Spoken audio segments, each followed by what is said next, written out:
সৌরভ দা, আমি এবছর ডব্লিউবিজি এর এক্সাম দেবো, আমি অনেক ডাউটে আছি। কি ডাউট? জেজিসি ভালো না কেজিসি ভালো? মানে জলপাইগুড়ি ভালো না কল্যাণী ভালো, এটা নিয়ে ডাউট তো? হ্যাঁ সৌরভ দা। দেখো, জেজিসি মানে জলপাইগুড়ি গভর্নমেন্ট ইঞ্জিনিয়ারিং কলেজ, আর কেজিসি মানে কল্যাণী গভর্নমেন্ট ইঞ্জিনিয়ারিং কলেজ। এই দুটো কলেজই প্রায় কিন্তু সেম লেভেলে, কিন্তু এখানে অনেক বড় একটা ডিফারেন্স চলে আসে লোকেশনের। যারা কলকাতা সাইড থেকে বিলং করে তারা হয়তো শিলিগুড়ি সাইড বা জলপাইগুড়ি সাইডে অনেক সময় যেতে চায় না হোম সিকনেসের জন্য, বা নিজের সিটিতে থাকবে বলে, নিয়ার বাই থাকবে বলে।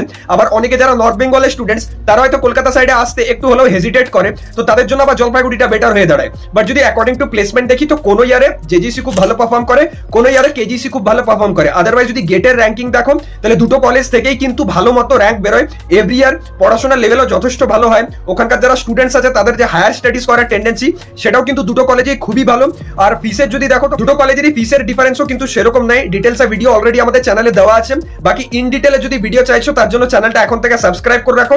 যদি তোমরা নর্থ বেঙ্গল যেতে চাইছো, তাহলে JGC would be a better choice. যদি কলকাতা নিয়ার বাই থাকতে চাইছো, তাহলে তোমাদের জন্য KGC would be a better choice. Thanks a lot, এরকম ভিডিওস আসতে থাকবে।